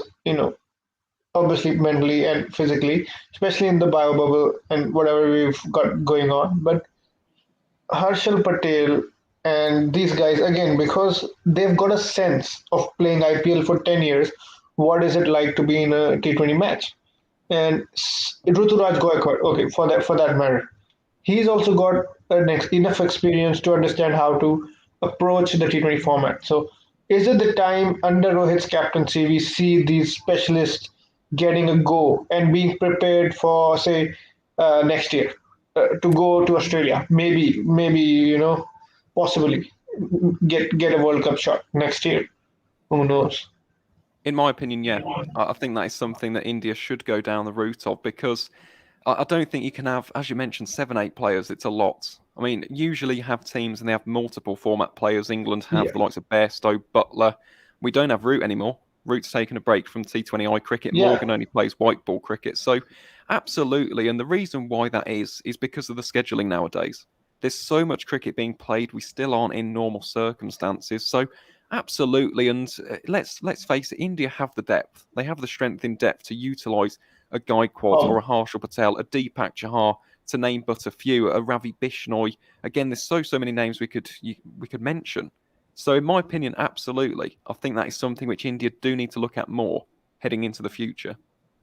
Yeah. Mhm. Also, I want to take this comment from Rohan here. Is Australia ready for the Ashes, especially English players like Jofra Archer, Ben Stokes, fresh off Chris the Wokes. Ashes for here, Australia right now. Steve Smith was rested. I mean, one player Australia can depend on is Labuschagne, and especially Labuschagne is not mentioned much. How impactful would Labuschagne be to England for the upcoming Ashes? Would he be the player in form coming up He, for the he Ashes? will be the one batsman whose wicket all of the country, all of the England would be wanting from the television screens, because he is the key wicket. That in home conditions, I think Steve Smith and Labuschagne, if you get those two, Australia are down in dumps. Really, I saw that in the India series. Not kidding. Those are the wickets. Do you agree, Aaron, with that? Those are Yeah. the two key They players. are. They're the talismanic figures, aren't they, of that Australian batting lineup? Get through the openers nice and quickly. I know this seems so easy, doesn't it? It seems really nice and simple when we put it like that. But hopefully, we can make some early inroads. Put the likes of Labuschagne and in particular Steve Smith, because he was electrifying. Let's face it, in the 2019 series, completely destroyed our bowling attack. So yeah, if we can get through the openers early, put some pressure on the likes of Marnus and Steve Smith, get one or both of them out. Again, it seems so simple, doesn't it, when we're discussing it like this? They'll probably put on like a 300 partnership now, I've said that. But if England can make those early inroads, as you mentioned, Australia's middle order isn't the strongest on the planet. So fingers crossed, let's hope that England can put up a decent display down under in this year's Ashes. Also, I want to take this coming from Rohan here. Morgan has so many ready resources. MSD made these players. They are no comparison. Yeah. Do you know, there's, again, I mentioned a phrase earlier about form is temporary, class is permanent. One of the best phrases that I've ever learned in the game of cricket is comparison is the thief of joy. And it's so true. We always have this fixation of comparing players, comparing captaincies, who's the best of all time, this, that, the other. In my opinion, I look at MS Dhoni, I look at Owen Morgan, and yes, they've had different paths, different successes over the years as well, but both incredible captains. And let's be honest, if you're an aspiring captain, take the best of both worlds. Take on Mahendra Singh Dhoni's temperament, his coolness, his trustworthiness in his team, And on the flip side, look at Owen Morgan. Be prepared to be flexible, be dynamic with game plans, listen to your analysts, something which captains don't do enough nowadays considering they have all of this data in front of them. So again, I don't want to compare the two, both absolutely outstanding captains in their own rights and two of the greatest white ball captains ever, in my personal Yeah, opinion. and I think the comparison, well, it's a fun for us analysts. Sitting here, we can really compare. We can tell, hello, pull the stats up. We can pull the stats up. People in India compare Virat and Sachin. I mean, unacceptable for me. Unacceptable. I placed a bet with my friend in school that Virat's not going to get 200 hundreds, and this is literally the truth. At that time, I was not in depth of the analysis. Since I've started analyzing the game, I've been going in depth a lot about like small factors that we don't see but count a lot in the game period. But comparisons, yes, okay to an extent, but not that much. I just want to switch back to Sri Lanka cricket. Nitish asked here the main problem for Sri Lanka cricket, they replicate other things like Coach Mickey appointment because he has won Champions Trophy. Um, Aaron, do you have a point towards this? I mean, Mickey Arthur was, I think, the ideal choice for me at that time because there's no other overseas coaches at that time who Sri Lanka could have See, approached at that time. Yeah, if you remove this guy, no one is actually willing. yeah, There's no it's true. Very replacement. true. No one's willing to come to Sri Mm. Lanka right now. Yeah, that's If very true. if there Yeah, was one, I think Mickey could have been on his way a lot earlier, to be yeah, honest. Okay, yeah, but there's no one right now. So the hands of the board are tied. The board really can't be blamed in this situation. yeah. So they have to work with what they have presently. Yeah. Yeah. I think Tom Moody or Graham Ford could have been a good choice for Sri Lanka if they were available at that time. But unfortunately, looking at Mickey Arthur's record, coaching Australia, South Africa, and Pakistan also recently, and bringing up class players also, you cannot question much about Mickey Arthur, right, Aaron, for Sri Lanka to appoint him as the coach. Yeah, I think, to be honest, again, I'd just echo what you two have said. I think he was the right appointment for the time. Hopefully, in the future as well, Sri Lanka can, entice more coaches, not just to the international circuit, but to the domestic circuit as well. I know I keep on making this point, but it's so true. If Sri Lanka are to improve on the international stage, that domestic circuit needs a revamp. They need to have a look at it, and it needs to improve because when it comes to Sri Lankan cricket, it's very much set in its ways. They're still using the domestic system, which won them the World Cup in 1996. We're in That's a 2021. major point. It's been Yeah. 25 years. So that's just what I'd say with regards to that. But in terms of Mickey Arthur, wishing him the best, obviously. I'll take this final comment from Mike before we had a long discussion on today's cricket. That's great to have that. But we take Mahit's comment here. Really tough to digest today's loss, but credit goes to the boys for giving the English their toughest challenge so far. So proud as a Sri Lankan side, especially coming in as one of the least experienced. I mean, that's good positivity over there from Mahit over there. Yeah. Aaron, any thoughts? Yeah, on the fight that Sri Lanka gave. I know we spoke a lot on the match today, but on this comment, yeah. No, I'd agree with that. And again, in terms of today, if we're not looking at the wider picture, as I said, there's a lot that needs to be done to improve the infrastructure of Sri Lankan cricket. But in terms of this performance, the comparison which I suppose you could make was the earlier series this summer, and Sri Lanka got absolutely annihilated. Tonight they put up a fight, and it took 2 moments of individual brilliance from Jason Roy in the boundary and Jos Buttler behind the stumps to remove those dangerous sixth wicket pairing of Dasun Shanaka and Winindu Hasaranga, and that was where the game turned in England's favour. So I know 26 runs, it's a pretty comprehensive margin when you look at it just from the scorecard, but without those moments, it could have been completely different. I thought Sri Lanka, they'll be disappointed, obviously. It's going to be tough to take. But at the same Yeah. time, it's a young team. They are relatively inexperienced. Most of these guys haven't played more than 15 or 20 T20I games. So absolutely take the positives. And again, Yeah. hopefully utilise the rest of this tournament to lay the foundation ahead of 2022 and beyond. Yeah. I think I had one more comment. I can't find that right now. But what are the chances for Sri Lanka in the 2022 World Cup? As far as I remember, do you think they have a chance 1 year ahead in Australia right now, or with this same team, or do you think they'll I go back think to a I think qualifying for round if you, again? I think okay, you were asking Aaron, right? But I want to just Yeah, yeah, chip in sure, with Aryan. my Yeah, go answer. ahead. Yeah, Yeah, yeah, no problem. Yeah, yeah, yeah. Go ahead. yeah. Yeah. Just go with the conditions. Australia pace and bounce. You need to find players who enjoy that type of bowling, enjoy that type of conditions. Good back foot players. I mean, both like predominantly back foot, but can play on the front foot and the back foot as well. Okay, Yeah. so prepare a long roadmap, a long-term roadmap, not just series by series.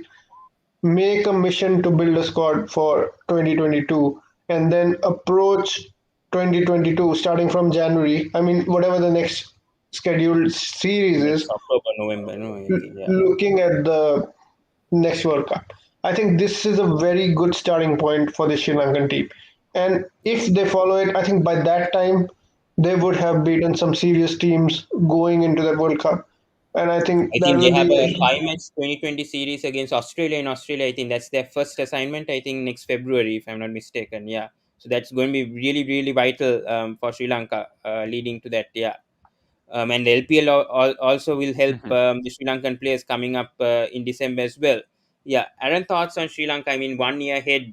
I mean, right now they have obviously gone out, but can Sri Lanka? I mean, will Sri Lanka go back to the qualifying? I don't know. I think the cutoff date for the qualification, I'm not sure when is that going to happen. But right now, I think Sri Lanka number 9 in the 2020 rankings, so they may go to a qualifying round You're once fine. again. I'll tell you right now, Sri Lanka are fine along with all of the other Super 12 teams. That's how the qualifier's working. So also Namibia and Scotland have automatically qualified for next year's tournament, which is brilliant as well. So that's fantastic Yeah. news. But in terms of next year, Sri Lanka's chances, I still don't see them as like, you know, real title contenders like an England and Australia, for example, or a Pakistan. But again, just utilise this tournament to lay the foundation. Bring in the young guns, for example. If you don't win, you don't win. But at least, you know, have that long-term aim, that path to glory in, I don't know, 2024, 2025, 6, whenever the next tournament is after 2022. Put in the Yeah. groundwork because that is how the Sri Lankan team will improve. And someone who I want to see next year, I'm not sure if you would agree with me, Pawan, but Dananjaya Lakshan, I wouldn't mind seeing him Yeah, on I pacey agree. wickets in Australia. Again, give Mhm. these guys a chance and see where it takes them. Very true. Yeah, he is the one to watch out for. I don't know how he's not in the 15. He had a poor SLC 2020 tournament, which is why he wasn't selected in the 24 member squad in the first place. But Pawan, I think in the I LPL, think, I think I he'll do think well. each squad, each team in this World Cup has one player who you could talk about. Oh my God, why was he not in the team? Looking at the current scenario of the tournament, Faf du Plessis, Mm. where was that guy, man? South Africa. Graham Smith was sleeping on his couch. That's all I can say. While he was smashing bowlers in the CPL, he smashed bowlers in the IPL. India, I think Shiraz Iyer is one player that missed. I think Very unfortunate true. due to injury as well. Yeah. Especially next year, I think he has a great chance, right? Aryan, I mean, Shiraz Iyer You and future saw captain also for India also. Aaron and Pawan. You saw what he did versus Australia in Australia. Yeah. That partnership with Hardik Pandya. He was. I mean, well, we'll see what happens next year, but let's hope this World Cup gives some entertainment. I mean, this World Cup has been very unexpected, and I think fans are in shock. Their expectations have been turned from north to south, and I think they'll just take time to sink it in. And I hope we see a cracking final just to end this World Cup. Last ball final. That's all I England want to cricket see. fans, by the way, like Aaron must be really delighted. What are the chances for England? I mean, last question. Do you think England can win this 2020 World Cup? Being an English fan, do you think they have a chance? I mean, do you think they'll reach the Just finals nod your first head. of all? Just nod your head and give me a nod your head. It's. I'm not going to predict anything, Pawan. I have a terrible record when it comes to predicting things. Do England have a Okay, chance? yeah, let's Absolutely. just Do we have a chance? But am I going to say we're going to win it? Absolutely not. I'm not going to risk that you know, bad luck for my boys. So We have a chance, yes, but I still think Pakistan are the favourites. Mhm. True. Yeah, let's end it over there. It was a long conversation. Thank you so much, Aaron, for taking your time. Thank you. I think it And passed. just before we go, Aaron, please check out my channel as well, Yeah. and I hope to have you someday. I just emailed you. I just found your email today, actually. So yeah, if you get time, please check it out. Appreciate it. No And worries, hope we Aaryan. can have I'll be there. you. Yeah, and hope we can have you back for the Ashes, the road to the Ashes as well, very Yeah, soon. I think sure. starting on the December 8th as well, in Brisbane. So Yeah. hope we can have One day you after back my on the. birthday. Well, that's a good sign for him. Wait, Yeah. your birthday as well in December. Yeah, so that will be great as well. But thank you so much, Aaron, for coming Thank you, today and Aaron. Thank you. accepting my Appreciate invite. your time. Appreciate Guys, your time so much. Yeah, it's my pleasure. Let me just say, I know it's been a long one. Apologies. Everyone always says yeah, this with me. I yeah. can talk for 12 hours on end about cricket. But it's been Yeah, an we absolute can. pleasure. You sit me on a flight. You can discuss cricket. Yeah. I didn't We would even have feel the time. landed. The I passengers would didn't have even left the feel. flight. I didn't even feel the Everyone time says this. when gone. Everyone, we can agree. Please change the topic. We know you like cricket, but please change the topic of the conversation. I Hmm. get that a lot from my dad. Even from my dad, I get that a lot. Yeah. Yeah, yeah, But yeah, yeah. thank you so much, Aaron, once again for accepting. Thank you, Aryan, also for coming live Thank you, also Pawan. in this night. Yeah, it's so late here, but thank you so much, Aaron and Aryan, and we'll end it over there. So it was a great discussion doing the post-match analysis of England versus Sri Lanka, then talking about England cricket as well with Aaron, then talking about India as well with Aryan as well, talking about the tomorrow's matches as well for the 2020 World Cup. So that's the summary of what we spoke today. So yeah, hope to see you probably tomorrow, Wednesday. I think I might not be able to cover tomorrow's games, but we'll do that on Wednesday because Wednesday crucial matches: India versus Afghanistan, and one more match also going on. So yeah. So till then, see you guys, and thank you so much. Yeah, and we'll Bye. end it. Yeah, bye. See you.